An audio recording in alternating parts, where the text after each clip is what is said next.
All right, everybody. It is 9 o'clock on a Tuesday night. That means it must be time for another episode of the Get Off My Lawn podcast. I believe this is number 59, if you're keeping track here in the series. We did not obviously have the regularly scheduled episode last week because we were out of the country. And if you did tune in, we did go live last week on Tuesday night at 9 o'clock Central Time, which was 10 o'clock where we were. We had to stay up late. Late nights when you're in Jamaica doing stuff all day, and a late night for us was 10 o'clock. So we actually had to stay up kind of late to do that, and it was great. It was pretty cool being able to just touch base and kind of brag a little bit, show off where we were.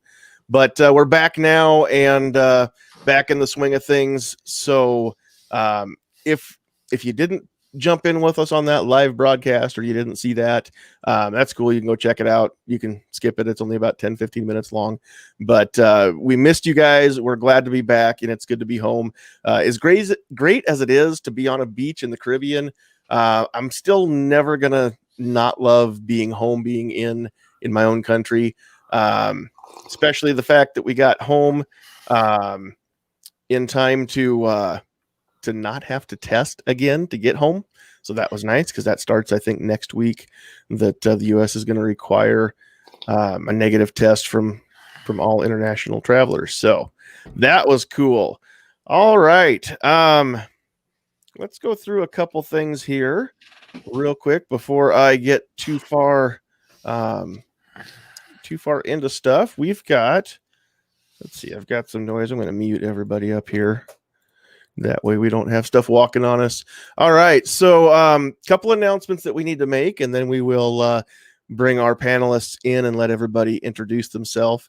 So first off, if you are joining us live, please feel free to join in the live chat as well. That's what makes this so much more fun than just a regular radio show or TV program, is the fact that we're totally interactive. You can chat, you can comment, we'll see it. If it warrants it, we'll even put that up on the screen and let everybody else see your comment as well. And if you're catching us on YouTube or Facebook, either way, we can do that. We can share the comments from both. So let us know that you're out there, especially on YouTube. If you're not commenting, we can't see you and we don't know if you're watching. So please get those comments out there. And I think tonight, as we go along, we're going to have quite a few comments, hopefully, coming through just with the topics that we're going to be picking. A couple other things. We are still very proud to announce that we are part of the Self-Defense Radio Network. You can see a lot of great podcasts or hear a lot of great podcasts over there. Just go to SDRN.us. That's just like Self-Defense Radio Network.us. So SDRN.us. You can see Polite Society podcast, Riding Shotgun with Charlie. I keep saying C. You can hear them. Gun Freedom Radio, Eye on the Target Radio. There's so many great ones, and I can't list them all, so I'm not going to try. But just go check it out for yourself, and you might find something that you didn't even know was there, some hidden gem. So go check that out, and maybe one day we'll have a whole lot more. That'll be great. So yeah, we're very thankful to be part of Self-Defense Radio Network. Also, if you want some cool gear like the hat that I'm wearing or some cool stickers, and we still don't have, it's been crazy, plus vacation and everything else. We don't have any t-shirts nailed down yet, but we're going to work on those as soon as it works. And everybody has time. Time seems like the most precious commodity of all, doesn't it? So there's never enough of time, for sure, along with so many other things. So go check out blackswantactical.com and click on the Sandhills Shooter collection. You can get the hats, the stickers, eventually cool shirts, hoodies. I don't know what all is going to be on there, but it's going to be epic. Make sure you don't miss it. You can get 10% off with the discount code Sandhills. So make sure you're using that as well. You can find us now most of the big places where podcasts are. If you want the audio only version of this, you can catch us on Anchor. You can catch us on Spotify, Google Podcast, Apple Podcasts. Just search for Sandhills Shooter or search for Get Off My Lawn podcast. And and you can listen, download, whatever you want to do. Share those with everybody that you think needs to hear them. So all of that, and then let's see what's left. Oh, tonight's broadcast is brought to you by Riding Shotgun with Charlie. Riding Shotgun with Charlie is a great interview show that brings you right into the heart of intimate conversations where you can be a fly on the rearview mirror. The show's host, Charlie Cook, talks freedom, firearms, and anything related with guests from all over the country. Filmed within the safe confines of Charlie's stagecoach, that's his car, or a rental car, depending on where he is. Passengers open up about their lives and what is on their mind. Riding Shotgun with Charlie is available on YouTube, Gunstreamer, and the OpsLens app, and most popular podcast platforms. Visit Charlie on the web at ridingshotgunwithcharlie.com. And be sure to check out his cool swag page with all new Riding Shotgun with Charlie t-shirts, stickers, patches, and more. And I always like to say that because I've got a couple stickers here, I've got the Riding Shotgun with Charlie, and I've got the Gungram sticker. So every week when we go live, Charlie is riding shotgun with me, and that makes me feel pretty good too. We've got all of you. I've got Sandhills Sweetheart off to my left in the producer's chair. She's holding it down out there in the chat. So if there is a comment and I don't notice it, she's the one that throws something at me or hollers at me, does something to get my attention. So I find it, and then we can put that up on the screen. So G23 wants to know if you're on Pandora podcast. I don't think I am yet. I'm going to have to look into getting my feed over to them. I'll have to talk to my people and have them get in touch with their people, and we'll see if we can make that happen. So, all right, let's bring everybody up on the screen. We've got a motley crew tonight. I see Paul nodding along there. We've got a few usual suspects, a few people that you see every now and then, but they are becoming fast. All of these folks are becoming usual suspects. So we will just let everybody introduce themselves here. We'll go the last one in. So the last one in the room tonight was Nighthawk Medic. What's up, sir? Not much, John. Thanks for having me on board. Glad to be here. Glad to have you along. Next up, we've got Defense Dad, who I have not seen in ages, or at least since Saturday night. How are things going, Mr. Defense Dad? Going good. Had a good day off today. Got a bunch of stuff done, and happy to be on the show tonight. Thanks for having me. And I had my first day back to work today, and I got a bunch of stuff done there too, so that was good. All right, next up, we've got the Pat Hirsch coming to us from South Central Nebraska. How are things over in your neck of the woods, sir?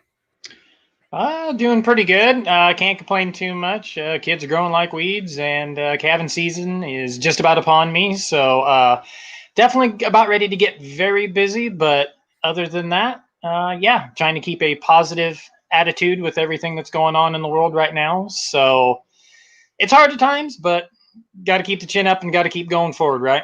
That's right. You know what? We survived 8 years of this guy's old boss. I think we're going to survive. It might not be fun. It might not be pleasant, but I think we're going to be okay here. Moving right along. Next up, we've got the tactical pickle himself, the California cucumber. Calaveras 32 Special is in the house. What's up on the West Coast? Not much, just getting off work and ready to head home. I appreciate the invite. Something I just wanted to throw out. Hopefully you don't mind too much. That's for, I don't know how long I'm going to be able to be on. Nope, that's okay. Go ahead. I'm going to be putting up a survey on my YouTube here either tonight or tomorrow. I'm thinking about getting some channel patches, so I just kind of want people's input on that. Yeah, that's normally I'd say that for the end of the show, but I may not be here then, so I just wanted to say it now. I appreciate the invite there, Sandy. Absolutely, and my input is yes, get patches. If I can find a decent outlet for some patches that doesn't break the bank to get them ordered, I'm going to get the same thing done, but patches are expensive. Yeah, my collection of patches that I'm trying to figure out how to distribute ended up being about $400. Yeah, which is great. I mean, if I can get a couple prototypes and get some pre-orders, then that'd be great. But I've got to have those prototypes first to even show them off. So, well, that's for. I'll send you guys the information for the place that I was looking to get it from. I actually got it from CloverTac, and for 100 3-inch patches with Velcro, it was looked like it was gonna be about 160 before tax and shipping. That's not bad, really. Yeah, send me that info over in an email, Yeah. would you? I'll take it too. All right. So yeah, if you can't hang out the whole time, I get it. You're going to be driving. You get home, you're going to have to spend some time with your missus, and that's totally understandable. So thanks for being here and hanging out with us, at least at the top of the show, Pickle. Last but certainly not least, we have got the Deputy Director of New Media for Second Amendment Foundation has graced us with his presence tonight. But you know what? Even with that fancy moniker, he's still just Paul when he hangs out with us, and that's what we like about him. What's up, sir? Not a whole lot. Had some spare time tonight, so I figured I'd come hang out and have a little fun, man. Yeah, well, I'm hoping this is going to be a lot of fun. I think it will be. Speaking of fun, Earth out there in the comments is egging my wife on because he's trying to get her to throw stuff at me. And hand that over here, would you? So a while back when I was in Cabela's. Oh, I know where I was. I was on my way out to that machine gun shoot.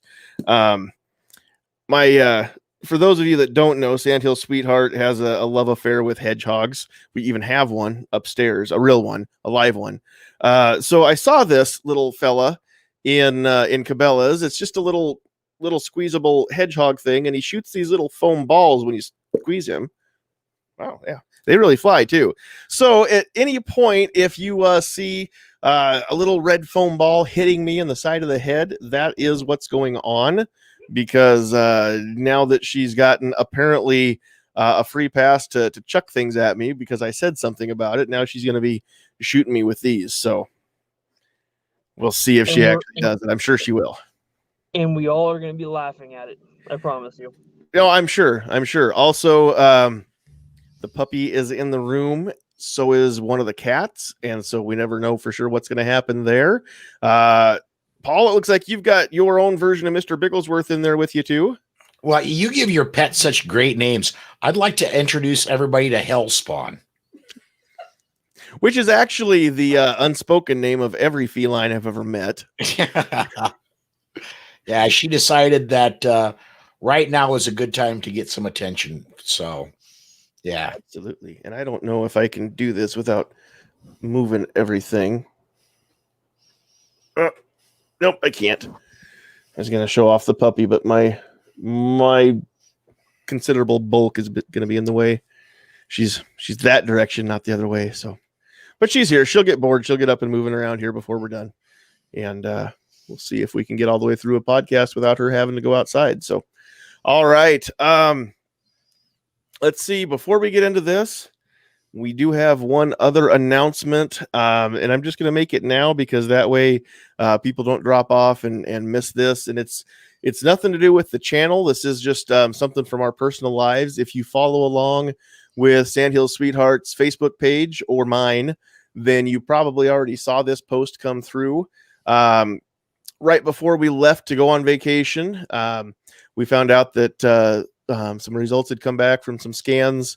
Her oncologist, and most of you are aware, she was diagnosed several years ago with a non-Hodgkin's lymphoma, and she went through chemo and is in remission with that, and that's doing great. Turns out though that one spawned the doctor called it a clone or kind of a mutation. So there's a different lymphoma now has popped up that we're going to start working on. So we would take all the support, all the prayers that we can get. For those of you that are the kind of folks that pray, we would sure appreciate that. She goes in tomorrow to get her port put back in because she didn't need it for the last several years. So she didn't keep her port in after the last round regimen of chemo. So she's getting that in. They're planning on starting chemo again this Thursday. So 2 days from now, she'll get her first round of that. They're going to run 2 rounds through, do some scans and see how things are shrinking down. And how that comes out will determine whether or not they do 2 more rounds of chemo. But after 2 or 4 chemo treatments, then we're going to be looking at going down to Omaha to the transplant center for a stem cell transplant. So the good news is they don't have to dig into her bone marrow to get these anymore. They can actually pull them out into her blood. So they just extract the stem cells right from her bloodstream. But it's still going to be a couple weeks, about 3 weeks worth of time, provided everything goes the way that they're expecting it to, here in a couple months down in Omaha. So after that's all done, this one won't be in remission. This one will be cured. They'll completely get that one gone. So that's the best news from all of this. So if you're going to be told that you've got cancer or got another type of cancer, then it is a blessing in disguise to be told this is one that they can fix and get rid of it. So we're very, very fortunate, very blessed.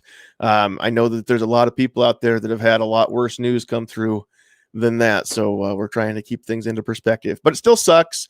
And she'd appreciate all of the comments, emails, and just messages, direct messages to her on the Facebook page there. So look her up at Sandhills Sweetheart on Facebook. You can also email her Nebraska Sandhills Sweetheart at Gmail.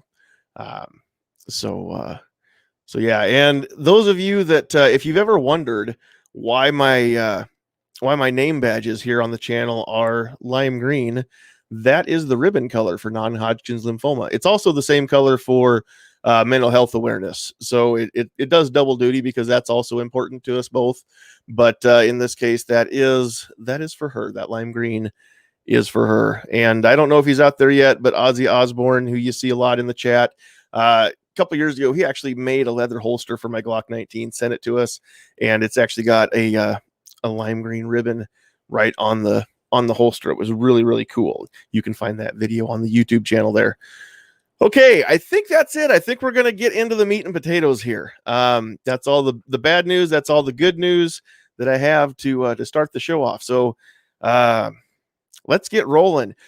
There's a lot of things that, as we're going along in life, and we're well, it's live, but this is also getting recorded for replay. But this is the 19th of January of 2021. And so the inauguration happens tomorrow. There's a lot of crazy stuff going around, and there's a lot of things that nobody's talking about.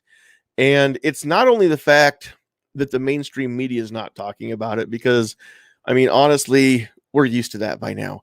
We're used to them only talking about the things that serve their own political agendas or their own political purposes. It's no longer about presenting the news. It's all about getting the views, right? And getting the ratings and spreading the word that you want spread. The news, and I don't care what channel you're talking about, long time ago, it went out the window to just report the truth, the whole truth, and nothing but the truth. They don't do that. Oh, hi, Cat. All right, let's get Bella out of the way. All right. Edward's not in the room, and you can see that there's some stuff piled on his bed, so he wouldn't be able to get up there anyway. So you won't see the white fluffy cat.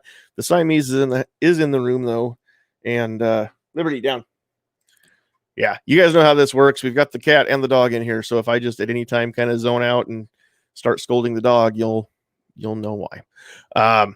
Okay, so one of the first things that I want to talk about, and it's not one that I put in the notes here, but I did make this meme, and I posted it up on my Facebook page here a couple days ago. One of the things that nobody's really even talking about, and this is its own rabbit hole. We could discuss a lot of different avenues of the hypocrisy that's going on, but I just find it curious, and not that many people are calling attention to the fact that the people that are telling us that American citizens who stormed the Capitol building. Now, we're not going to get into whether or not that was a good idea yet. We'll go there here later on tonight. But right now, what I want to focus on is how everybody lost their minds, that these people pushed past security. And I know that there's claims that some of them were let in. I know that there's claims that some of them did go through metal detectors, but as a whole, we had a large group of people who entered the Capitol building, and most of them didn't go through a security checkpoint. And a lot of people especially within Washington and within the media, have lost their minds that this could possibly happen, and that people went in there and it wasn't safe for the Congress critters because they had people entering the building. They didn't know what they had with them. They didn't know what they were bringing in. And these are the same people, a lot of them, that are saying that we need to loosen up security on our borders and just let anybody and their uncle come on in to our country without having to thoroughly vet them, even though we don't know what they're bringing with them or what, potentially hazardous things could be coming in. And that right there is the hypocrisy specifically that I haven't heard anybody, even on our side, really pointing this out. It kind of goes along with, the folks that are telling us we don't need guns and a wall won't work at the border, have put up a wall around the Capitol and brought in thousands of people with guns. Now, granted, the people with guns don't have magazines in them, but they've got their guns. So at least it looks like they're doing something. So I'm just going to kind of open this up. We won't go around the horn and put everybody on the spot. But as far as just the notion that, we've got people that are saying one thing, doing another, it's not new. But why isn't anybody bringing this out? Why aren't we at least having this conversation amongst ourselves? I think it depends on where you start. So I've heard the conversation several times. You might argue that the media that we currently have that might vocalize something like that is so small that there's not a significant widespread conversation happening, right? No, that's true. I've heard the conversation myself. I participated in the conversation myself. I think it is being had all over the place. It's just not being had on social media. And maybe that's a lot of it. Or if it is trying to be had on social media, then that's where people get put into Facebook jail or suspended or banned off Twitter, things like that, right? Right, exactly. Not that I would know about Facebook jail or anything. No, I heard that you're a relatively new inmate right now. And I think there's a level of hypocrisy around it right now that's extremely dangerous. So any conversation that says that this side or the other side, that is the American people, were responsible for that, is missing the point of it. And that is that as long as they can create division and distract from the fact that the problem is not the left or the right or the middle or the upways or the downways or the Christians or the atheists, but rather the people in charge who've been steadily inciting us to attack each other continuously, they continue to create white noise around the incident. They continue to split us up and they continue to have us at each other's throats. Well, exactly right, because they can't afford for us to all organize and agree with each other. I said something to somebody the other day that got me banned permanently from a forum. I said, would you march down the street with BLM and Antifa if you agreed upon a common goal, rallied people together, and effected a change for this country that was good? And they thought it would be better, rather than have an intellectual discussion, to permanently ban me from the forum.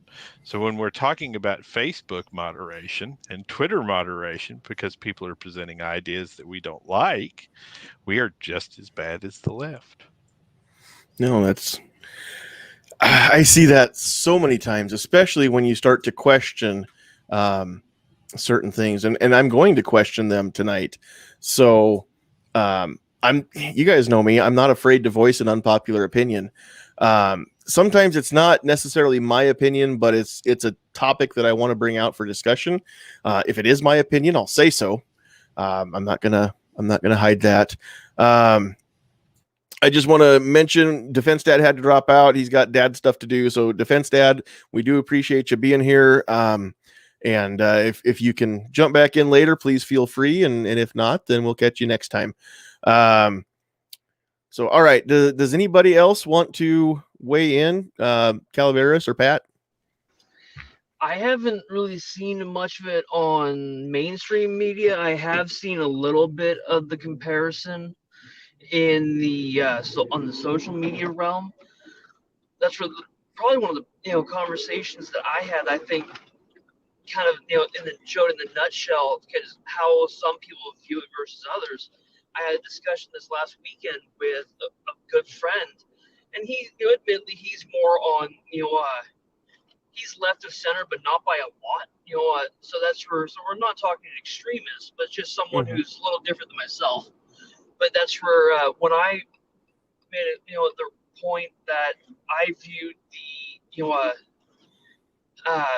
raid on the Capitol in the same light as the people that have been burning cities for this last summer. It lit a fire under him, and he was quite he was a little heated around the collar on that one.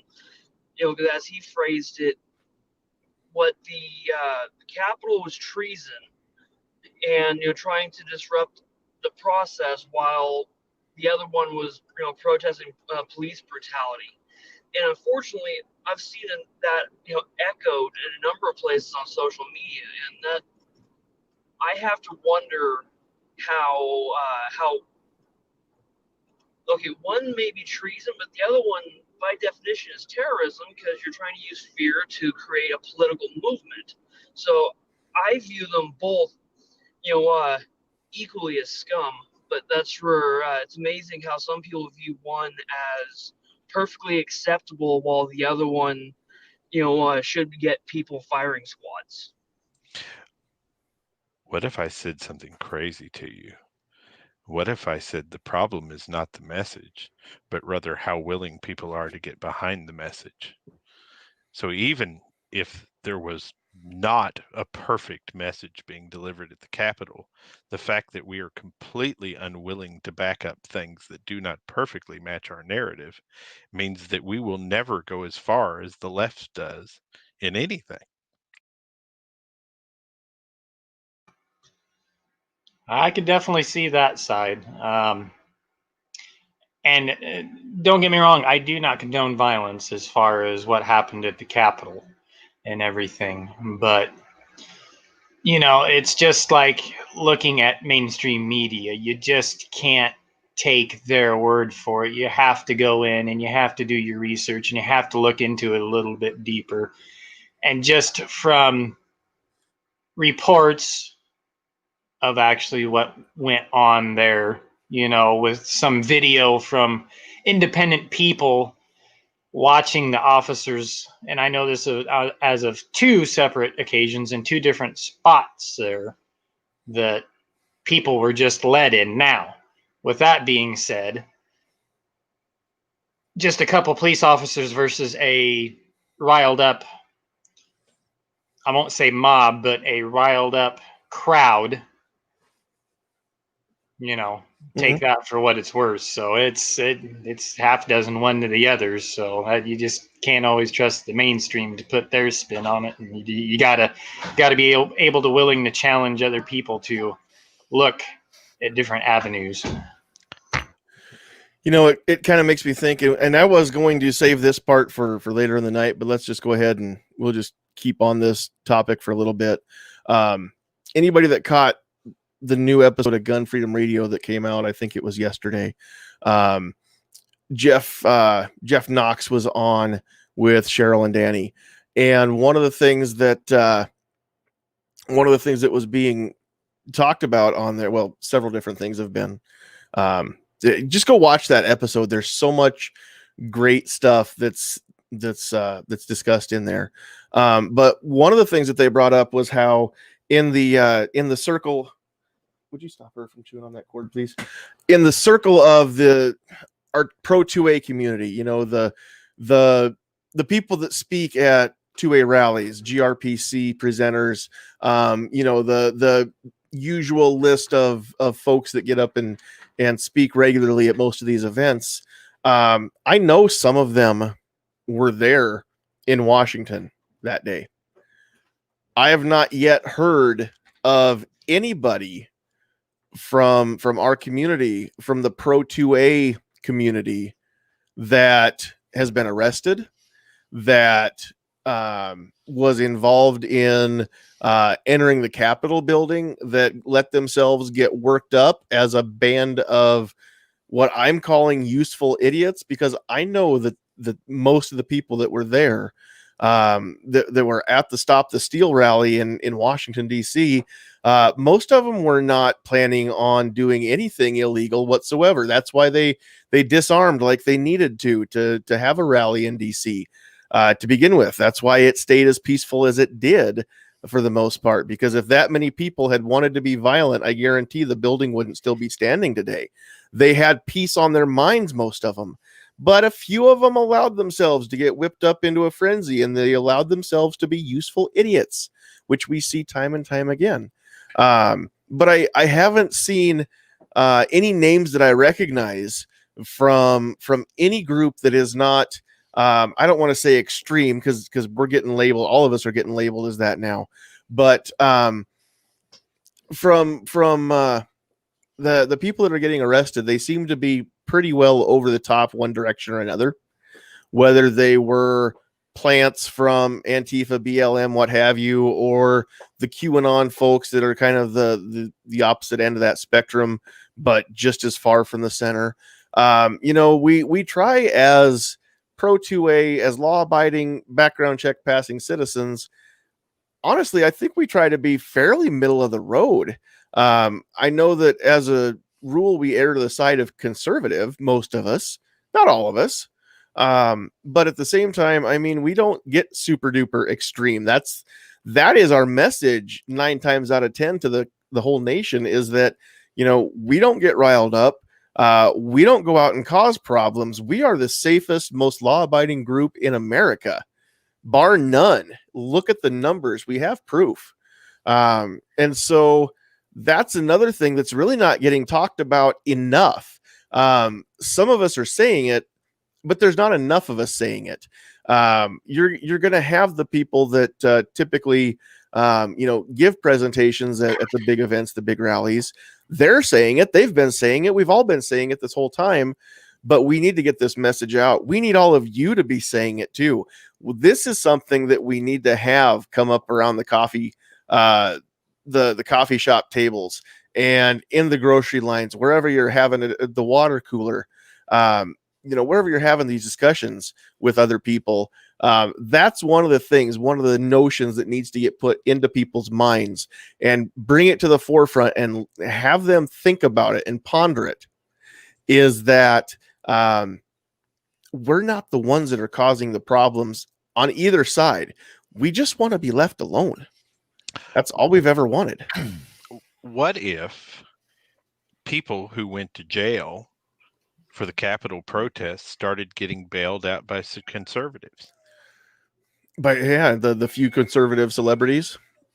Yeah, I'm just saying, we keep talking about why conservatives won't stop being conservative, why conservatives won't change their behavior pattern in order to initiate what is necessary to begin to push our message.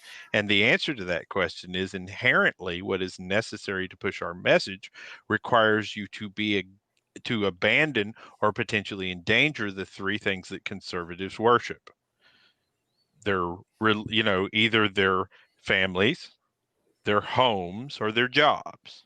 Mm-hmm. And so if we take away a significant danger to those 3 points of worship for conservatives, right? So if we back them up through law enforcement efforts, if we back them up through potential legal support, if we back them up through potential financial support, I sent 3 people up to DC financially, right? Then we begin to see people who are conservative, who are willing to come out and emerge from these patterns where they fear of losing their jobs, of losing their families, of losing, or endangering their careers and things of that nature. And so these are not brilliant or new concepts. It's just a matter of us kind of strategizing and finally deciding to congeal as a unit. Well, and not only that, but I mean, again, that's the nature of conservatism, is we don't, as conservatives, and I'm not as conservative as a lot of folks are, but I still consider myself to be mostly conservative. the very nature of being a conservative, the definition of the word means we don't go to extremes, right? We don't go out there. We don't get real, how do I want to say this? We don't get real crazy about anything. That's what conservative really means. Keeping your cards close to the vest and so on and so forth.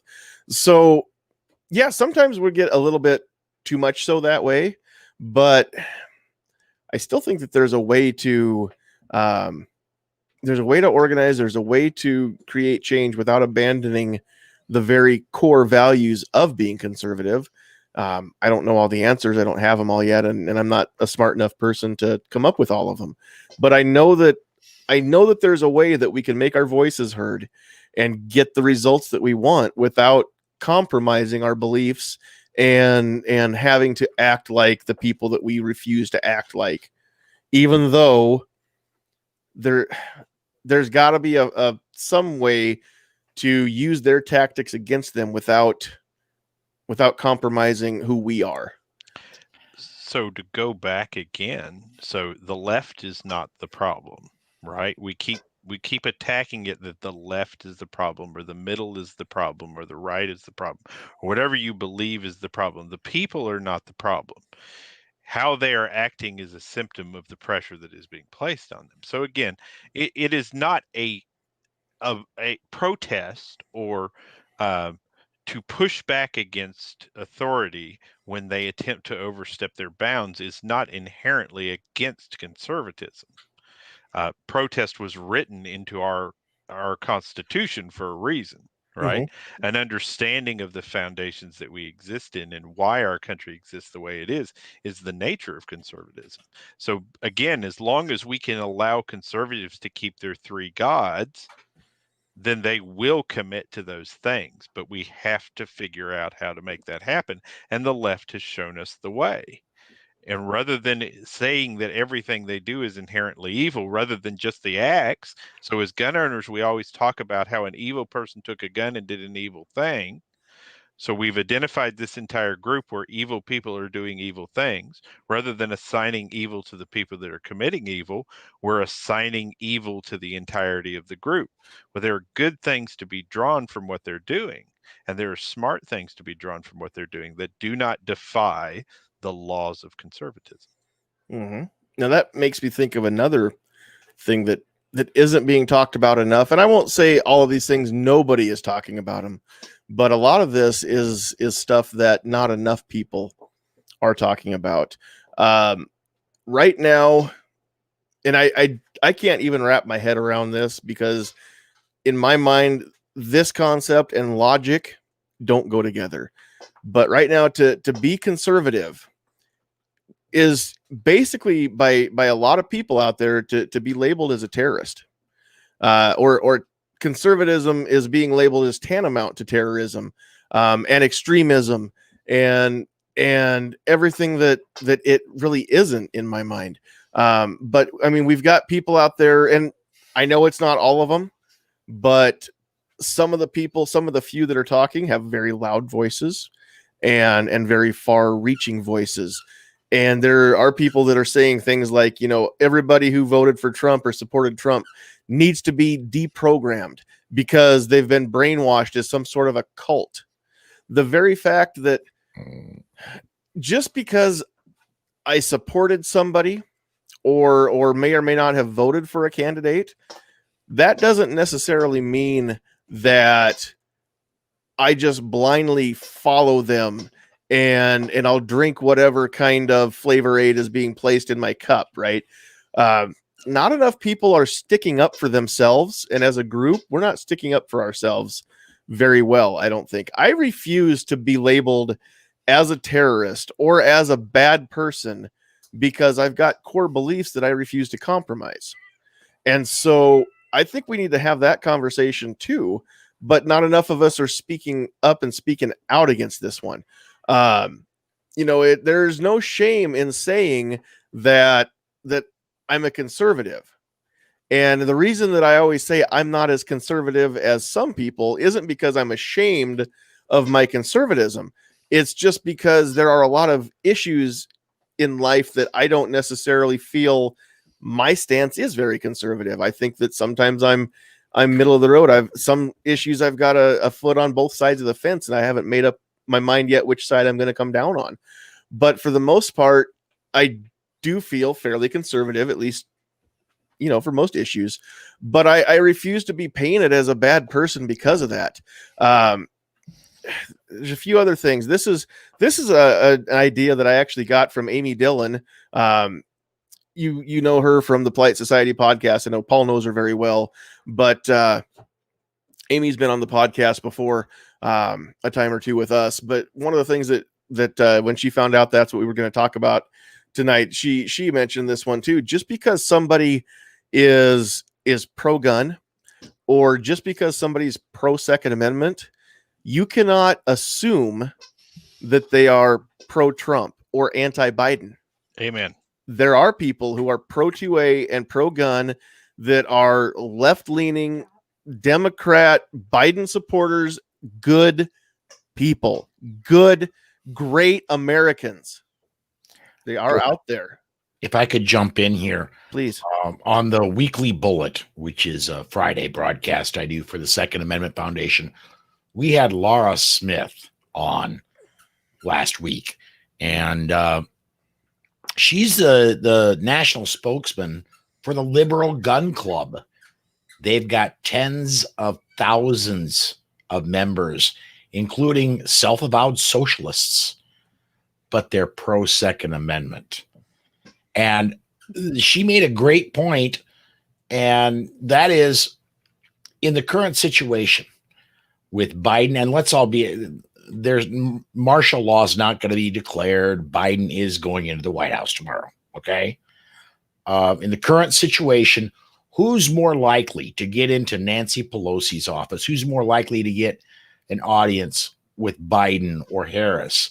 Her, who is absolutely liberal, and yet on this one thing they disagree, or me, who I disagree with almost everything they say and actively try to get them out of office at every step I can. Mm-hmm. We need to have people of all walks of life in the Second Amendment advocacy arena. Yeah, absolutely. The Second Amendment, literally, we talk about this almost every week. The Second Amendment is for everyone. That doesn't mean everyone who agrees with us, and only the ones that agree with us. It's everybody. Even if we don't agree on other topics, we might not agree on a Green New Deal. We might not agree on socialized medicine or healthcare for all. We might not agree, on a lot of different things. We might not agree on abortion issues, things like that. But that doesn't mean that we can't agree with each other on the one thing we do agree on. That doesn't mean we have to alienate anybody. And I mean, I know I've said this a lot too. I don't have to agree with you to get along with you. I don't have to agree with you to respect you. Sometimes the very fact that somebody's willing to disagree with me and we can actually have a conversation like grown-ups where maybe we walk away and neither one of us has changed how we feel, but we still respect each other as people. And we respect the fact that we both know, each one of us knows why we believe what we believe. I'll respect the crap out of you for that, even if we don't agree. And I don't have to like you to agree with you, and I don't have to agree with you to like you. I've got several friends that are anti-gun. They are absolutely right alongside of Harris, where they think every gun should be locked away. Only police and military should have them. And they're still my friends. And I still talk to them, and I still talk to them about guns. They keep me sharp. Mm-hmm. If you only, and look, an echo chamber is a real comfortable, great place to be. But if you hang out there all the time, you lose the ability to think. And we absolutely have to be able to think. Mm-hmm. Yeah, absolutely. We can't lose the ability to think. And again, if anybody, you've heard me say this before, if anybody comes along and challenges your beliefs, it's healthy. Yes, absolutely. It's very much healthy. It's It's going to only have one of two outcomes if somebody challenges what you believe, because then you have to support your argument, right? You have to explain why it is that you believe such a thing. And they're going to explain why it is they believe the opposite of that. And so you're going to walk away with either you have cemented even stronger what you believe and why, and they have brought things that refute that, and it hasn't changed your mind. Okay, that's great. That means that you, in your own mind at least, you were right to begin with. That's okay. The other option, and there's only two options, the other option is you're going to honestly look at the things that they are presenting. You're going to say to yourself, you know what? That isn't exactly what I thought was the case. I realized that I was mistaken about reality, or whatever, is the case here. And I'm going to re-examine what it is that I believe, and I may change my stance on certain parts of this issue or the whole issue based on this new information or this new angle, this new viewpoint that I hadn't ever considered before. And that also is healthy. That's okay. It's okay to change your mind. You can be dead set on something for years and years and years. At one point, the Earth was the center of the universe, and everybody knew that to be true until somebody else came along with a different perspective and said that's not actually the case. There are still people that believe it's flat, though, dude. Yeah, and that's, yeah, I know. That's a whole different night's discussion. But there are just so many things that at one point, the idea of people flying in an airplane was complete, just a daydream, just a fantasy. And, now we do it all the time, and we don't think anything of a metal tube, flying through the air with people inside of it. It's normal now. There are so many different things that we know until we don't, until they're proven wrong. The same is true for the things that I believe, my opinions, everything like that. And so, yeah, it's totally healthy to have your beliefs challenged. All right. Anything that we've covered so far before I change gears a little bit? We did lose Calaveras. He got home and had to do some stuff. So it's just the four of us now. Does anybody have anything else you want to add that we've covered so far? We've got a few things that will kind of change gears here now. Encourage people not to lose their minds till it's time to lose your mind. Well, that's very true. That actually kind of segues into the next thing. This is going to be an unpopular opinion, but I don't disagree with this. This is another one that I heard on Gun Freedom Radio, actually, when the Todds and Jeff Knox were discussing this. And it's a great thought. It's a great notion. One of the things that Jeff had said was, a couple of different things, but the first one is, you know what? Let's change this around. Let me go back and double back here. Marching into the Capitol building, which, whether or not the people were a bunch of useful idiots, or maybe they actually knew exactly what they were doing and they weren't whipped up against or unknown to them. Everybody that went in there was conscious of what was happening. Okay, doesn't matter. What did they actually accomplish? I mean, it's great when you're ready to pop off, if people want the big igloo to come along or whatever. When that time actually comes, then that's something that we can actually discuss happening. But we have to have a plan. We have to have I get these mixed up all the time when it comes to military planning and things like that. There's tactical and there's strategic, right? Tactical is the battle, strategic is the war. Is that right?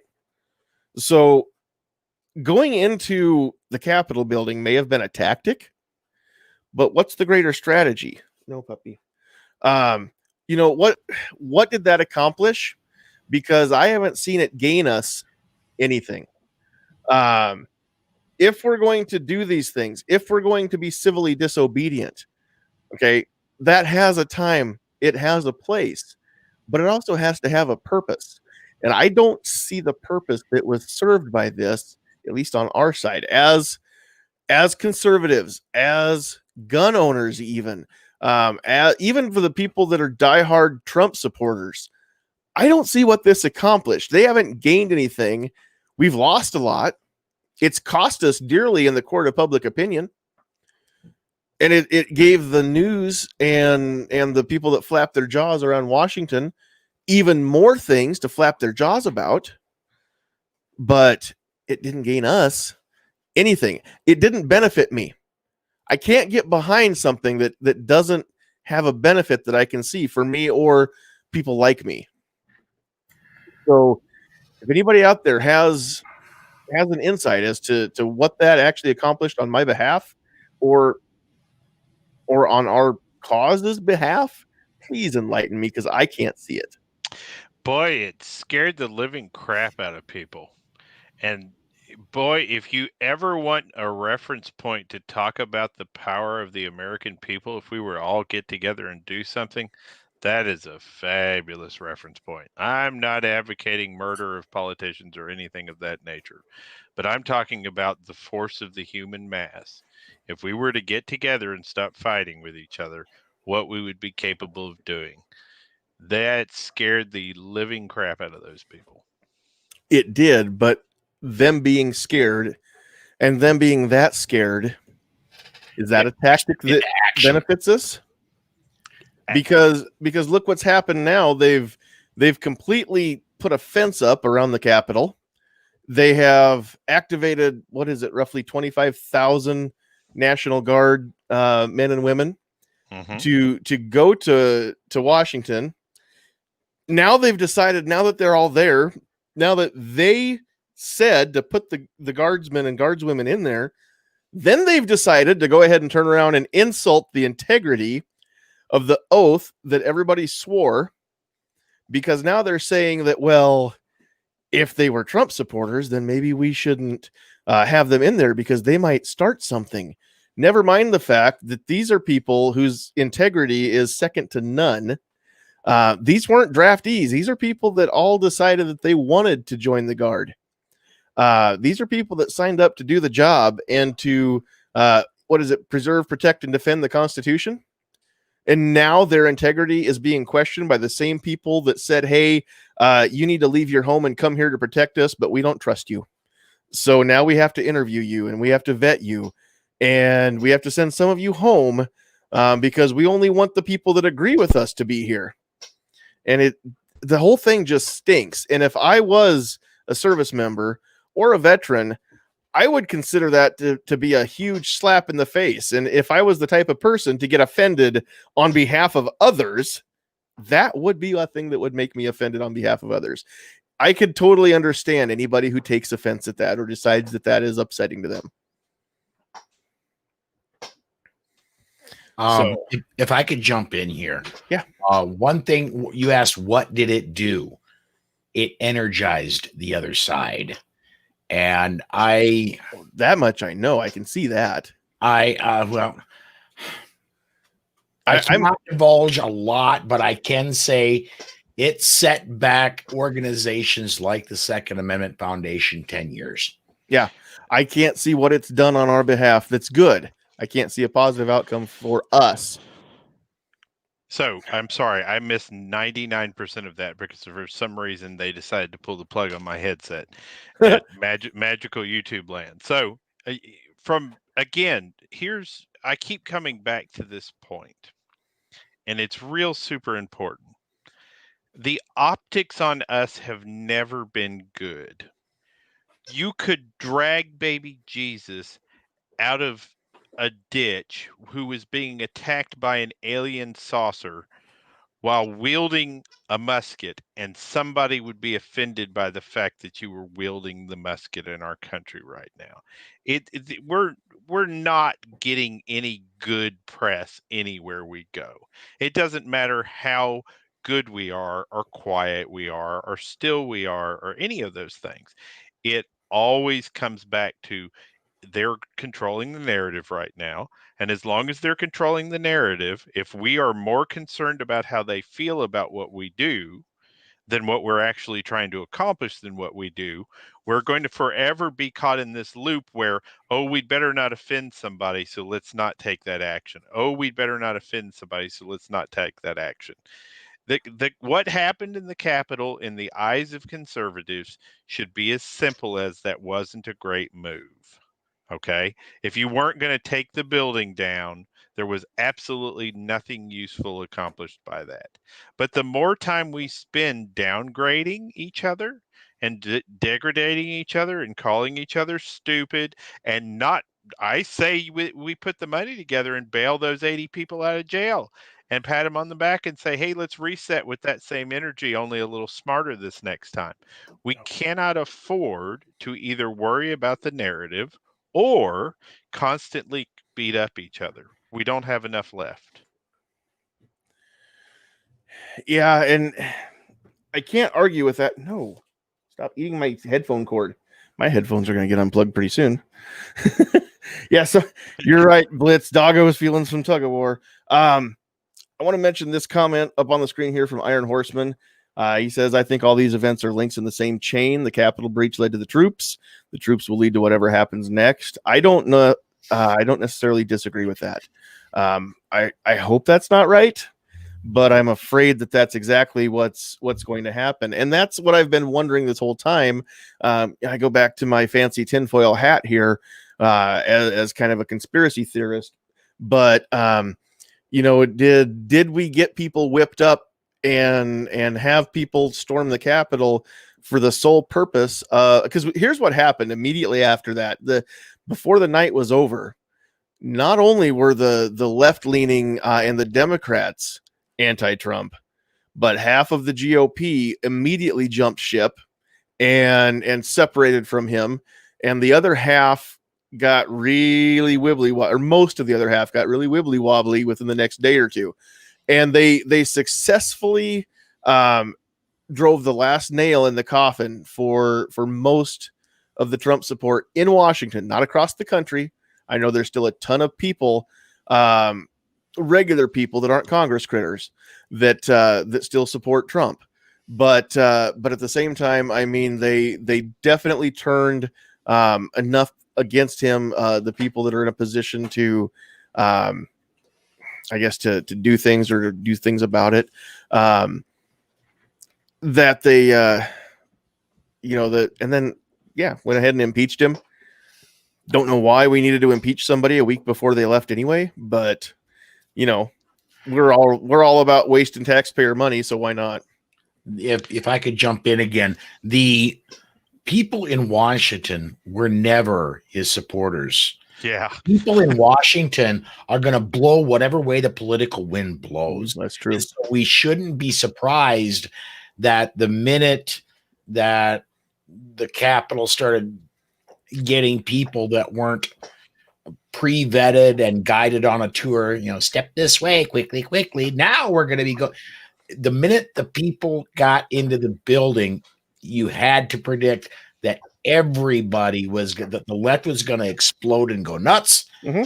The middle right was going to go left, and the hard right was going to go middle, and most specifically because Trump then had zero chance of the presidency, they had to distance themselves. In their eyes, they had to distance themselves to get reelected. And really, with very few exceptions, that's really all that matters to people in power, is keeping the power. No, absolutely right. Power and prestige. Yeah, let me earn some hatred here for a minute. Anybody who thinks that what happened in the Capitol in any way contributed to Trump not being president right now needs to put the crack pipe down.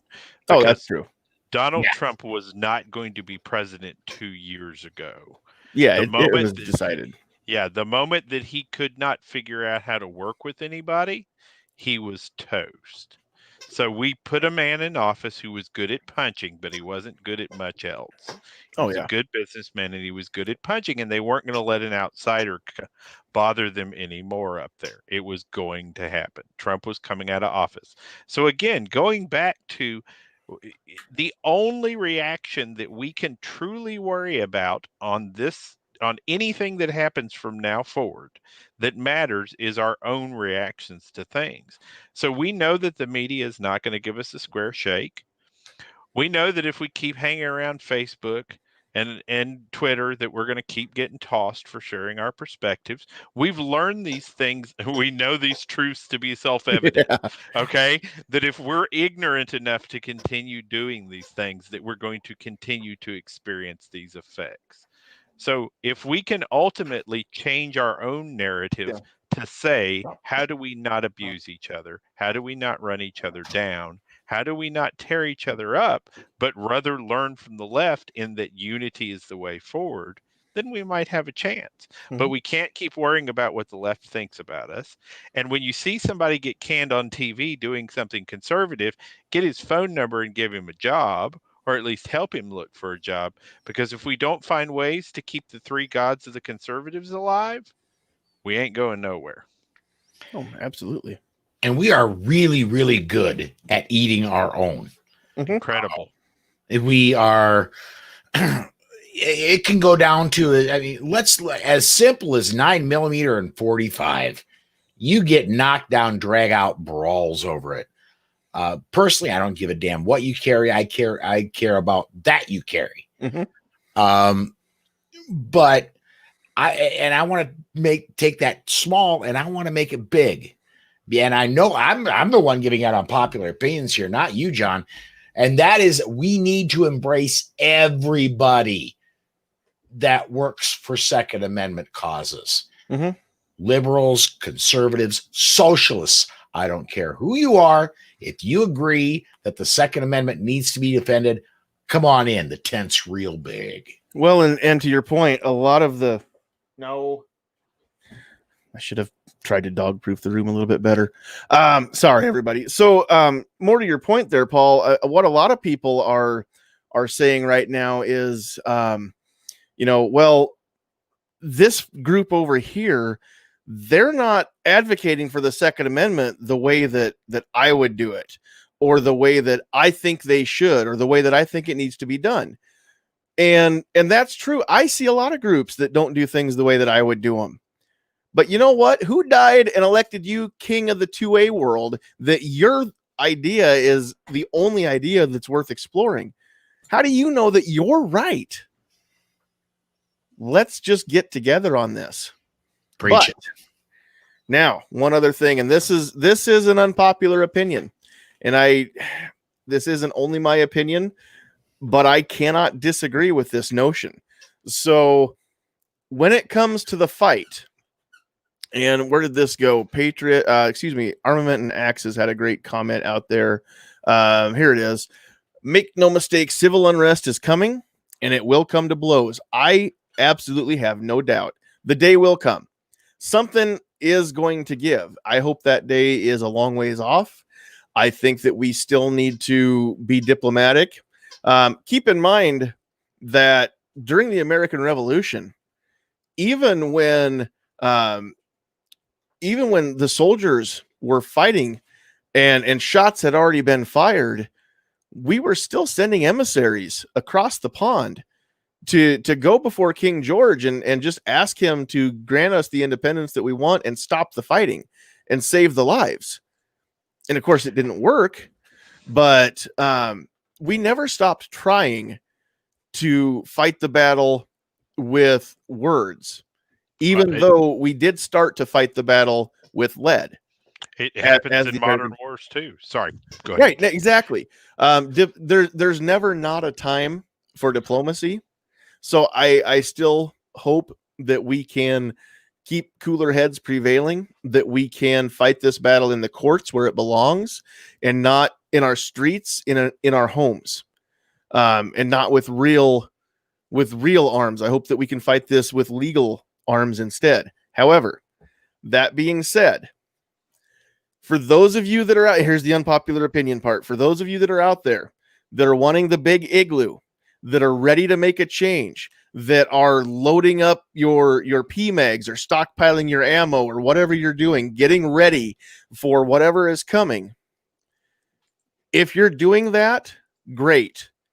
But if you're not willing to do the hard work, if you're not willing to find somebody to replace those idiot Congress critters that aren't doing their jobs the way we want them to, if you're not willing to contact the people that are in Congress right now, or the people in your state legislature, or the people, your county commissioners, your county sheriff, whoever it is, if you're not willing to get out of your mom's basement and stop being a keyboard commando, if you're not willing to actually stand up and be counted and put your name on a letter, put it in an envelope, stamp it, drop it in a mailbox, and actually do the hard work, go meet with your elected officials. They have an obligation to meet with you. You need to learn how to talk to them so that they will entertain you and give you an audience. But they have an obligation because they do work for you. But if you're not willing to get off your butt, get off the couch, and go out and do some of this work and let them know how you feel, if all they ever hear from you is come and take it, pry it out of my cold dead hands, shall not be infringed, all that kind of rhetoric, but they don't actually have a real conversation and associate you as a real person with real feelings and real thoughts, then you're never going to get anything done. You are not helping. You are only making it worse for those of us who do go out there and talk to people and try to get things done without having to fire a shot. The reason I say that is because we need to normalize this behavior. We need to normalize talking about these things. Again, yes, you have to make it to where it doesn't jeopardize your home or your job, but there are times and places to have these conversations, and sometimes it's uncomfortable. But I guarantee that you will be a lot less uncomfortable to go and talk to a congressperson and get told no than to find out that there is a battle going on down the street from your house and a stray bullet came through the window and took out your kid. Because that kind of crap will happen if real lead starts to fly. The whole world, the whole country will potentially be an urban gang-on-gang warfare battle site. The crap that happens now, where the people that live in the wrong parts of town have to get down on the floor whenever they hear a gunshot and hope that a stray bullet doesn't take themselves or their family out. That's going to be reality for not just those unfortunate Americans, but potentially all Americans. It could happen anywhere. We won't know what's going to happen, but I guarantee that this won't be a battle that's only fought in some other country halfway around the world, like the ones that we've been seeing on the news. And some of you've been there halfway around the world. I know. You know what it's like, and you're not actually calling for war, most of you. But this is going to be one that happens in your backyard, in your front yard. It's not going to be good. And I want to avoid that if at all possible. But if you're not willing to help us, if all you want to do is see lead fly, we don't have a plan for what comes next. We don't have a George Washington to give the option of electing him king or electing him president. We don't have anybody to step in and fill the void. So if we take out everybody and drain the swamp and remove everybody who's in power right now in Washington, we don't have anybody to put back in there that's any better yet. It's not the time yet. Let's try and derail this train before it goes off the ledge. I want to, if I could, there are things you can do right now that are going to make a difference, and that are beyond buying more ammunition that isn't there and filling your PMags. If you reach out to the people, and there's a way to do it that's effective. If you are if your representative is of the variety that wants to take your guns, when you write them, give cogent, accurate statements, and then towards the end say, I implore you to do the right thing. Should you decide not to, I'm going to work for whoever's up against you in your primary. Mm-hmm. I'm going to donate money Mm-hmm. to whoever's running against you in your next primary. And I have had success getting people to listen by doing just that. I am a registered Republican. I consider myself a libertarian politically, but I got to have a conversation, and this has been a while ago, with then Senate Majority Leader Tom Daschle by writing and saying, look, you're pretty powerful in the state, but I'll work for your opponent both in the primary and the general if you don't start listening. Mm-hmm. It has been a while ago. I haven't heard that name since I was a kid. Oh, Commie Tommy? Yeah, he's been out of office for a while. I grew up getting back before there was satellite or anything like that. We just had the aerial antenna, and our TV stations came out of South Dakota. I always knew who was running for Congress in South Dakota. I never knew who it was in Nebraska. So I hear a lot of these igloo guys making arguments, and some of them are guys my age, and they're forgetting the fact that these liberal kids didn't flow from the nation from some magical huge population of liberals. Mm-hmm. These are conservative families' kids. These are your kids out there right now that would become the foot soldiers in that war. And as somebody who's gone to protest as a counter protester and talked to these people face to face, they have been taught that what they're doing is right, and what they do not realize is they're being used. And so if you think even for a minute that somebody who is completely brainwashed, does not realize they're being used, is not going to turn coat and come around and shoot mom or dad, it's going to be the night of the long knives. Okay, it's not going to be the igloo.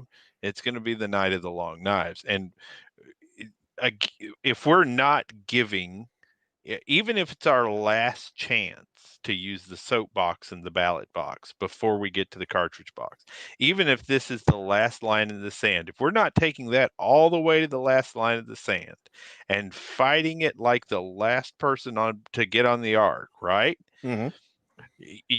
Doesn't matter how many preparations you've done as a warrior, you're going to get stabbed in the back at night by your college kid. You're going to get killed by your wife, who wakes up and realizes, I don't want to deal with what's potentially going to come down from your attitude towards this. I don't want to deal with the fact that you love your guns more than you love your family in some ways. Yeah, it's a scary thought. Out there on the YouTube side, Warsaw Patriot is asking, theoretically, can we do an all 50 states nationwide 2A rally to show our voices matter? We've attempted those. They don't always get legs, but you know what? Sometimes it's partly because we don't have a lot of time to prep.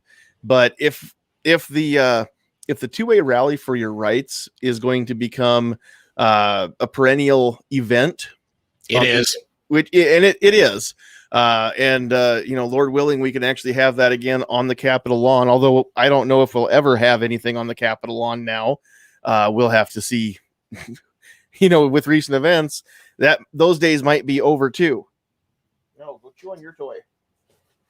Well, as long as we hold it as a protest, we're good to go, right? That's true. And as long as there's I think that if we start calling that Capitol, what happened at the Capitol building just a mostly peaceful protest, we should be all fine anyway.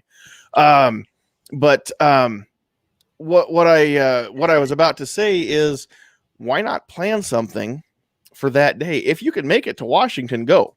Great. Let's get all the bodies that we can there peacefully. Follow the local laws, disarm if you have to disarm, do whatever you need to do. If you won't, or if you can't get to Washington, then go to your state capital and get people together who you can trust to not lose their heads and not have somebody get stirred up. Because if word gets out, yes, there will be people that go and try and get people stirred up.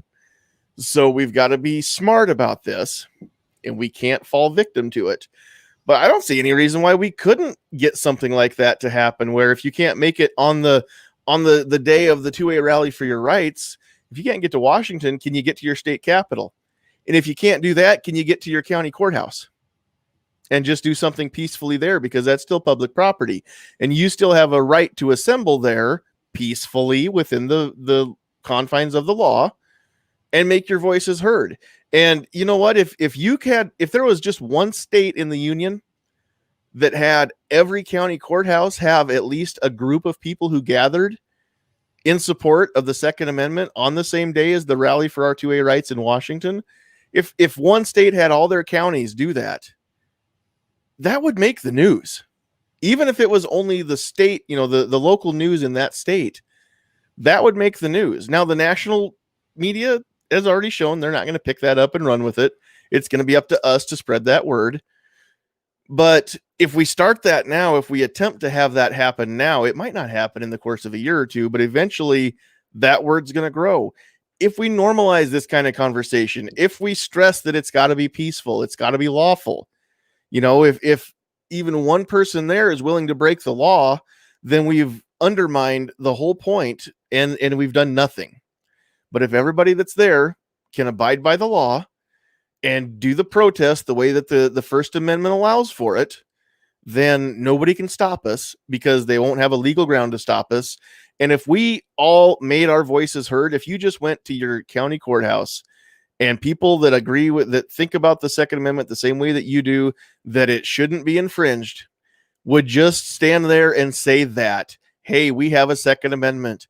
We are not the problem. We're getting targeted for things that we're not doing wrong. We're getting punished for things that we're not doing. That's not right. And if enough people would get together and just say that, nothing else, just that, it's simple. Sometimes we make it harder than it needs to be. That would get people to notice. That would get people to start talking about it, asking questions. That would normalize the conversation, right? It would make it easier to get out of your comfort zone and have that conversation again later. It's one of those things where it's kind of like, it's like anything else. If you've ever tried evangelism, then it's hard to talk to people about your God the first couple times you do it. Yeah. It's easier the more you do it. It's hard to go in and ask the boss for a raise the first time you do it. It gets easier the more times you do it. If you're in sales, especially if you don't have a retail spot, if you do in-home sales, which I've done in my life, the hardest door to get through is the car door sometimes. Once you've gotten out of the car, you've got half the battle already over with. But you've just got to do it. You've got to practice it. You've got to have these conversations. Start having the conversation within your echo chamber if that's what you need to do. Perfect it within the echo chamber. Just remember that it doesn't go any farther than that unless you take it outside your echo chamber. It's up to you. It's up to each one of you. It's up to me. It's up to Paul. It's up to Pat. It's up to Nighthawk. It's up to Sandhills' sweetheart, even though it's not a topic that she brings up in her normal day-to-day life. She listens to me a lot. I don't know how much she brings it up herself when I'm not around. It's not a ton, but it's up to all of us. And I'm not shaming anybody. Maybe you've never tried it before. Maybe you've tried it and it didn't work. And, failure is to be expected, but nobody likes it. Nobody likes being told that we're wrong or having people laugh in our face or yell at us or whatever. I get it. Sometimes it's not comfortable, but we need to do it. At the very least, you made somebody else think, and that's all we really need to do. Just plant the seed. Just make people think and make people get used to hearing about the fact that all of these gun laws are targeting the people that already follow the laws. The gun laws only target the good people. They do not target the bad people because the bad people ignore them and the good people just lose more and more. And the more the bad people do bad things, the less things that the good people get because we are the ones that get punished. And there is no law out there right now that deals with guns that targets the bad people. There's no law. I've not seen any law whatsoever that actually stops bad people from doing bad things. Not when it comes to gun control. Now, the fear of punishment maybe stops a few people from doing it. It keeps most of the honest people honest. But if somebody has decided that they're willing to break the law, then throwing another law at them doesn't do any good. We just need to have that conversation. If nothing else, you don't even have to make it about guns. Just bring up the fact that criminals don't follow laws, and the way to stop people that ignore laws is not more laws. That's all you got to say. Something that simple. Okay, I've been windy, and I've had a few people actually get a word in edgewise.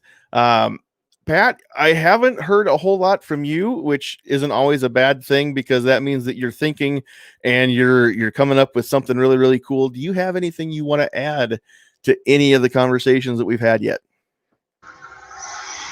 No, just been kind of sitting back and formulating and just seeing what everybody else had to say on this. And I think it's all right because what we're doing right now as conservatives is just not working. Now, I don't have an answer for it. I'm not the smartest guy in the room by any stretch of the imagination. But like you said, we need to have more conversations about it to see what we can do, because it's just not working right now. And I don't have an answer for it. No, absolutely. You know, it's been said time and time again that without the Second Amendment, the other amendments fall, right? Without the right to keep and bear arms, we don't get to conserve any of the other rights. That doesn't mean that it doesn't work both directions. Yes, the Second Amendment protects the first. The Second Amendment protects all of the other rights that are guaranteed in the amendments. However, we can use the First Amendment to defend the Second as well, right? That's what Budget does on Friday nights with his The Right of the People podcast. He uses the first to defend the second. That's what he always says. We can use our words. If we use our words responsibly, sometimes the pen is mightier than the sword, but we've got to figure out how to wield it and how to wield it correctly and responsibly and accurately. A gun is only great if you know how to use it correctly, right? A sword is only great if you know how to use it correctly. A pen or a podcast or a conversation at the water cooler is only great if you know how to use it correctly. So practice. It'll get easier. It might not work the first time. It might not work the first 10 times. Just get better. Just have the conversation. Use it as a learning tool to just learn how to have the conversation. Find out what works and share it. If you've got a great way of bringing things up, then share that with other people. I want to jump in if I could. Yeah. Believe it or not, I was not very good at podcasting when I started a podcast. Believe it or not, I wasn't very good at politics and political communication when I very first started. And I've been at that a lot longer. Even if you suck at doing it, do it. Put the effort forth, because even if you suck at it, you're going to move the ball forward. As long as you're doing it smartly, as long as you're not storming into places like the Capitol building. But if you're doing things smartly and you suck at it, if you're doing smart things, you're still going to help move the ball forward. Absolutely. That sounds like the way I golf. I suck at it, but I can move the ball. It might not always go forward, but I'll move the ball. Sometimes it's an inch, sometimes it's 10 feet, sometimes it's a couple hundred yards, but I can move the ball. No, I kind of agree with the old adage, dude. Golf is just a good rifle range wasted. Yep, I agree with that. Although some of those big dogleg fairways, I haven't figured out a way to make my bullet zigzag like that, so I have to figure that one out. Where artillery comes in, you just lob it over. Oh, up and over the trees. Got it. King of the battle. And keep in mind that everything that I've said tonight, and I'm only speaking for me with everything that I've said tonight. I don't speak for any of the rest of the people on the panel, and they don't speak for me. But none of us speak for our sponsor tonight either, by the way. But I do. Yeah, that's okay. And Paul is just Paul tonight. Paul is not acting as an agent of any other organization tonight. These are his own personal opinions. I'm not saying that marching into the Capitol building inherently is wrong. I'm not saying that at all. I'm saying that there's a time and a place for everything, including that. There's got to be something big picture to be gained from it. It's got to accomplish something. No matter what we do, it's got to accomplish something. Otherwise, it's a feel good, look, we're doing something activity that really accomplishes nothing. Much like the feel good, look, I'm doing something bills that get introduced after every mass shooting that comes along, after every misuse of a firearm. There's all these laws that people want to slap on that look like they're doing something that accomplish absolutely nothing.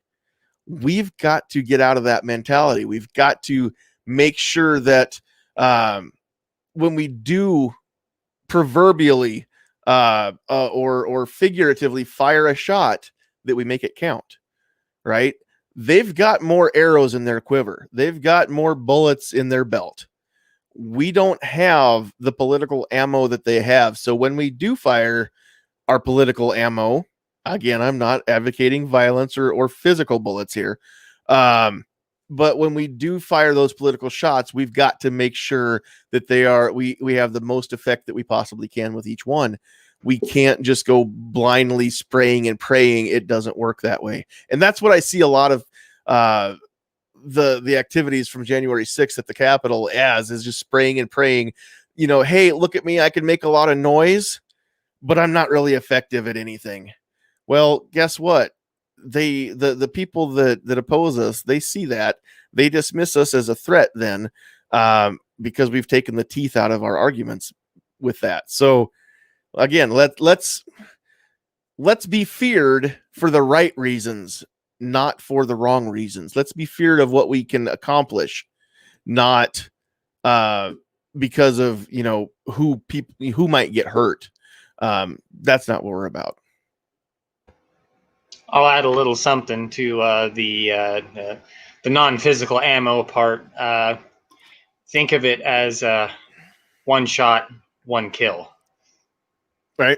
Using your ammo. And kind of going back a little bit further,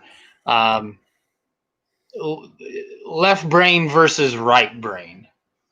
One part of me, the struggle that I have in my brain about this whole situation is my conservative side, or just my normal everyday side, says, yes, we need to be calm, cool, and collected and be smart about it. And the left side of my brain says, we've got to be crazier than the other guy in order to win. But usually the right side of my brain wins. No, I think honestly, if we're all honest, we all have a little bit of that right brain, left brain thing going on. I know I do. There are a lot of these issues that aren't just simply black and white. There is an awful lot of gray that we're dealing with too. And that's where having these conversations helps to cut through a little bit of that gray and maybe solidify a little bit more what's black and what's white. Some of it's always going to be in the gray area. We'll never get rid of that. But it's important to have the conversations. And like I said, if anything that I've said offends you or upsets you, probably that's not because I'm a jerk. It's probably because it hits a little too close to home. But if it makes you think and reevaluate what you believe, then that's okay. And if it makes you think and solidifies what you believe, that's okay too. All I want is that makes you think part to happen.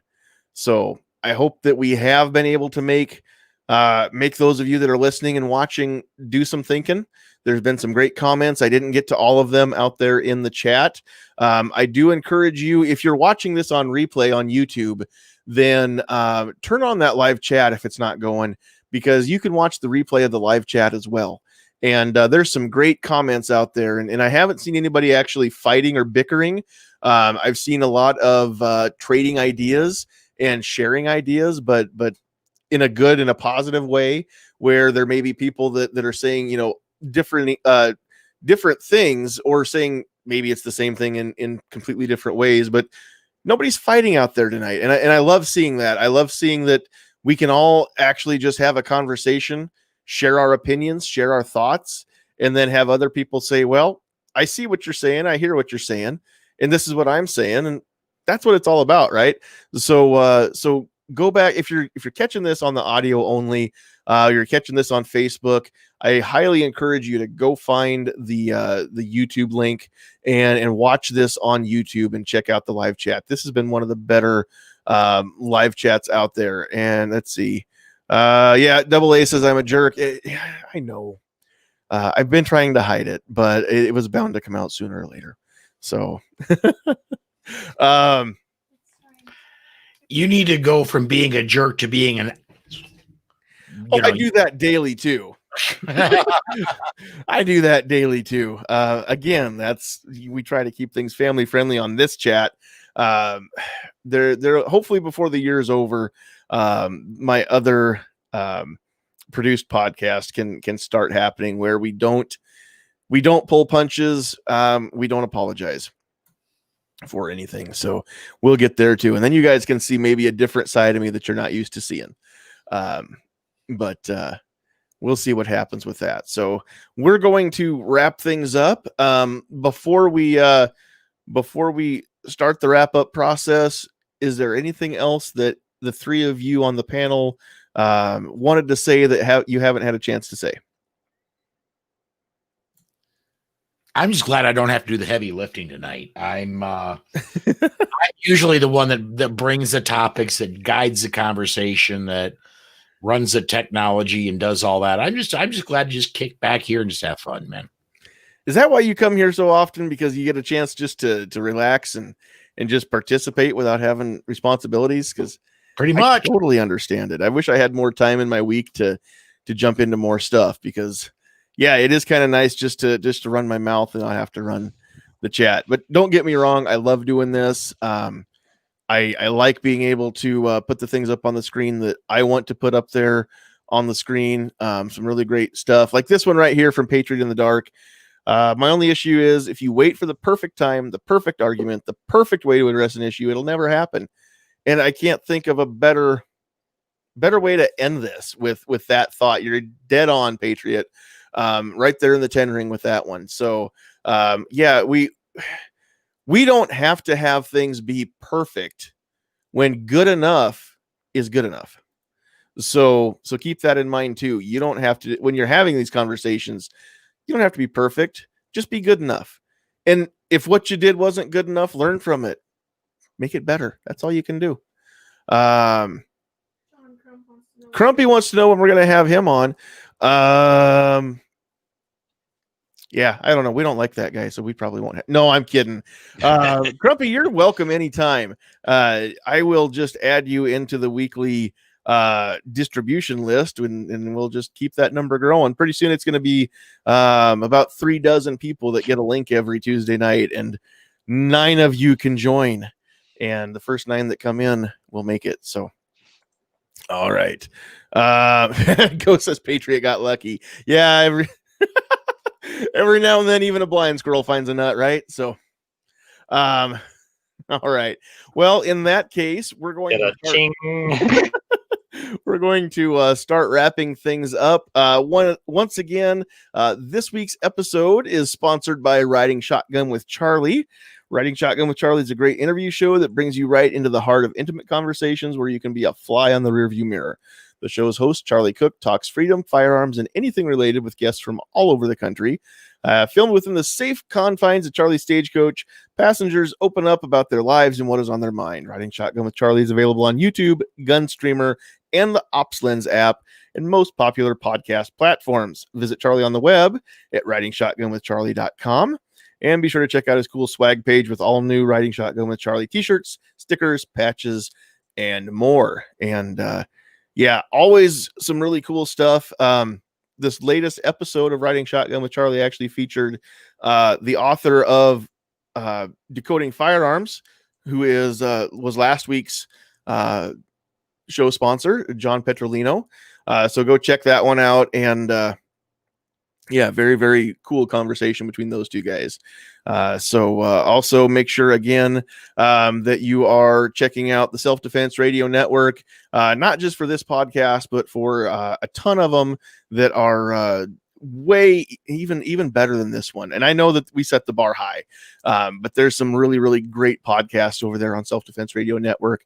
So check those out, sdrn.us. Go get the cool swag, the cool gear in the Sandhills Shooter collection at blackswantactical.com, and use the discount code Sandhills for a 10% off your order.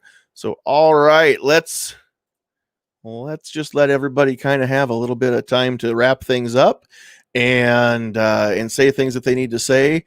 First and foremost, I want to give a shout out to Defense Dad and Calaveras 32 Special. They were able to start the night, but then things came up and they had to jump out before we were done. So that's cool. We appreciate them being here at the top of the show. If you're coming in late and you missed the top of the show, please catch this on the replay. And like I said, if you can catch this on YouTube, just turn on that live chat and just follow along with that too as you're listening, because that is this is one of the better live chats tonight. It's been some great stuff out there. A lot of people saying some very intelligent things out there, and then I said some stuff too. Okay, so let's let everybody have some final words and we'll wrap things up. Let's start with Paul tonight. Where can people find you if they want to look up your stuff, Paul? They used to be able to find me on Facebook. Technically, there. The page is my personal page is under a 7-day ban for, I don't know why, but it is. Seriously, but the media I put out can be found one of two places. Either the Facebook and YouTube page of the Second Amendment Foundation or the Facebook and YouTube page of Self-Defense Radio Network. Everything I do in media goes into one of those two areas. And this is just, I enjoy, I can't do it every Tuesday night, but every once in a while, just enjoy hanging out and throwing my opinion where it really isn't appreciated. Yeah, absolutely. And you know what? That's the best part about being able to send an invite out to so many people is, some people are here most weeks. Some people are here every now and then. Some people are here once in a blue moon. But that's what makes it fun. We don't have the same exact faces and voices week in and week out. That's how echo chambers are formed. And we don't want that. So I like to keep things fresh. I like to bring in special guests. I did make some great contacts this weekend at the Nebraska Deer and Game Expo down in Lincoln. And so we've got a few people lined up to come join us for some stuff going on with the hunting industry and podcasting in general. Notably the folks from Middle America Outdoors, Matt, Jake, and Ben from Middle America Outdoors are going to join us, and they're doing some podcasting. They're doing some hunts and filming and things like that. They've got some great products for going out hunting and filming yourself without having a whole production crew or a camera person along with you, especially if you climb trees, which I don't. But they had some cool stuff set up in their booth, so they'll be on. One of the speakers at the seminars down there was Melissa Bachman. And if you watch Outdoor Channel and you've ever seen Winchester's Deadly Passion, she is the I don't know if you want to say host or the star of that, but this young lady goes all over the world hunting all kinds of critters, and they put that up on TV, and that's pretty cool too. Plus, she's really a sweet person, very nice person to just visit with.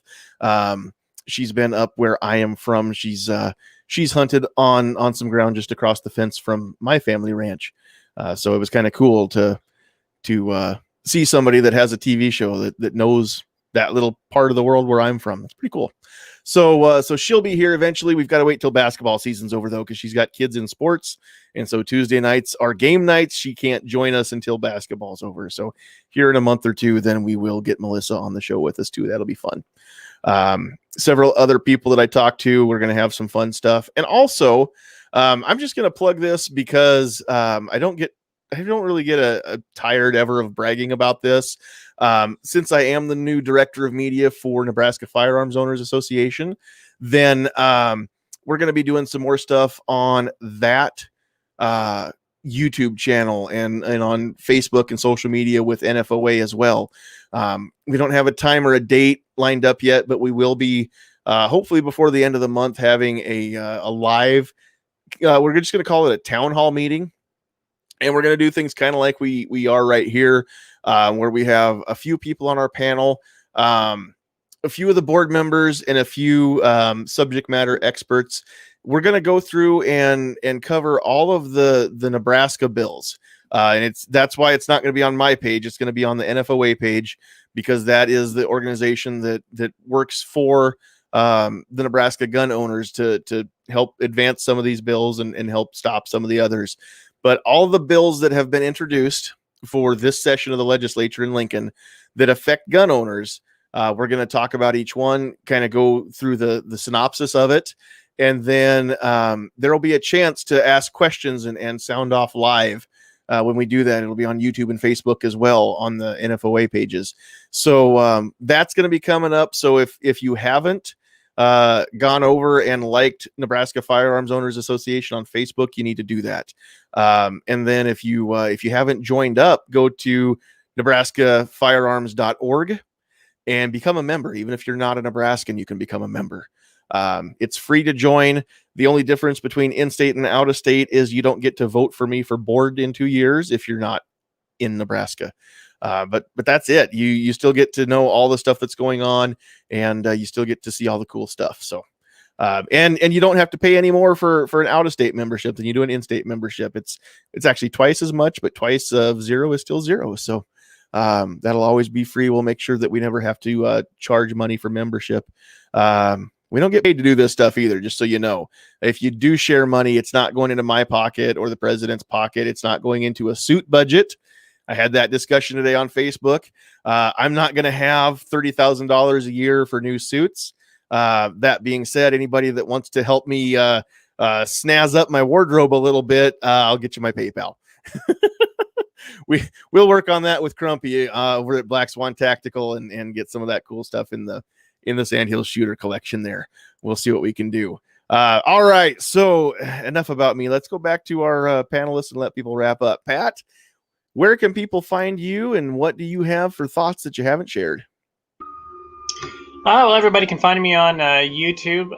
Hopefully I will have some new content coming out here in a little bit. It may not be gun related, but it will be outdoor related. So as it says on my homepage, I love everything outdoors. So just wanted to say thanks again for having me on, and thanks to Paul and Nighthawk tonight. As always, gentlemen, always good hanging out with you guys. And I know I plug this every single week, but for the new shooters out there, Decoding Firearms is a very, very good book for beginner shooters, or if you just want to brush up, if you've been out of guns and stuff for a little while and you're getting back in because of the recent events of the year, definitely a good book to have. And yeah, go to Sandhills and get some swag right there. There's two very good looking hats on the panel tonight, if I do say so myself. So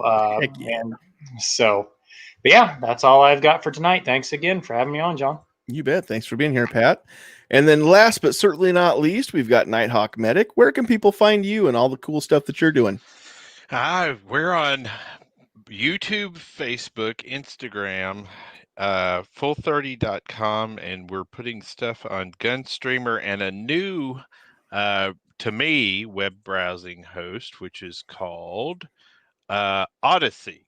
And we're waiting for Odyssey actually to move all of our videos over, which is supposed to be happening very soon. It takes about a week for that to happen, they tell me. So very cool. I will be over there very soon. Odyssey actually is one of those places that seems like it might actually have a chance, because it's not just gun stuff, which is kind of important in establishing yourself. So that's where, John, Pat, Paul, who's gone now, thanks. It's fun. This is a great conversation. Everybody out there, thanks for coming today. You bet. And I'm hoping that this was everybody else out there agreed that this was a great set of topics or things to discuss tonight. Judging by the way that the live chat went, I think that most of you out there would agree. So yeah, I just want to close out with one more thought, and this may be a fairly unpopular opinion, but that's okay. Because these conversations are important, and if we can't trust you to go out and to go out and have these conversations and get just a little bit uncomfortable just having a conversation with somebody, then why would you ever think that we would want you having our back if lead really does start to fly? I mean, keep that in mind. If you're not willing to get off your butt and do some of the hard work now, then I don't expect you're going to be willing to get out of your foxhole and do any of the hard work later. So we can put in a little hard work now and avoid a lot worse work down the road. I'm all for that myself. All right, we've got the list tonight out there on the YouTube side. And again, if you weren't making comments, we don't know you were here, so we can't read your name. But we had joining us tonight, Just Me Danny, 10X Shooters, Calaveras 32 Special, Paul Lathrop, Iron Horseman, G23, Mike, MKJO, Earth, Pat Hirsch, Blitz, 2 Live Moo, The Poor Conservative, Patriot in the Dark, Keith Umstead, SS Pawn, Squibload, Warsaw Patriot, Armament and Axes, Seven Wonders, Ghost Tactical, Ozzy Osbourne, Mark Monkey, Clover Tech, Vanessa Kitty, The 402 Outdoorsman, Nighthawk Medic, Dead Horse, and Tim Foley.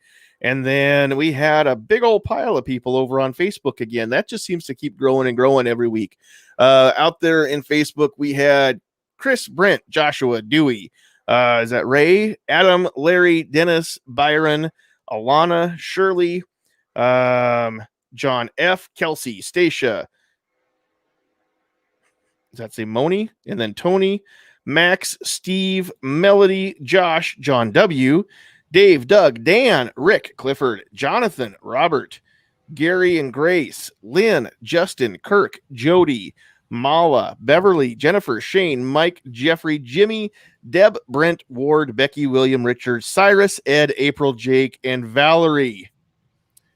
So, yeah, and John Boy and Mary Ellen and Grandpa and Jim Bob and Joe Bob and Billy Bob and Bobby Bob. And we had a big old line of people out there on Facebook. So I am so thankful, so blessed that we're able to have these sponsors and go out live to both places at once. It's been awesome, just growing both sides of the house. And I know some of you actually kind of do a little bit of cross pollinating, so that's even better because they say you can't get it, but it happens. It's just slow. If you haven't yet gone and liked the Facebook page, please do so. If you haven't yet gone and subscribed to the YouTube channel, please do so. We've been sitting between 1950 and 2000 for months, and we just can't get that to get over the 2000 mark. So help us get there. Share the channel, get some of your friends to like and subscribe, and then hit that notification bell so they know when we go live or when a video drops. So on behalf of everybody out there in the chat, on behalf of everybody on the Facebook side, Calaveras 32 Special, Defense Dad, Pat, Nighthawk, Paul, Sandhills Sweetheart, Liberty, and myself, thank you all for being here. Without you, there's no point in doing it. We could just have a Zoom call and talk to each other, but that wouldn't be very productive. Thank you very much for, you know what? Yeah, that's a great idea, Pat. Thank you, America. Thank you, Patriots. Thank you, God, for giving us the freedoms that we have. Please help us hold on to them. Let's all do our part. We don't have to do great things. We just have to do little things in a great way. I know that that's paraphrasing, but that is what Dr. King said many years ago now. And with yesterday being King Day, that was a great quote to find that he had said that. So, yeah, do small things in a great way. That's all we can expect of anybody. Keep moving forward and keep pushing on. So until next time, we will see you next week. Thanks everybody for being here. We love you. God bless you. Now get off my lawn.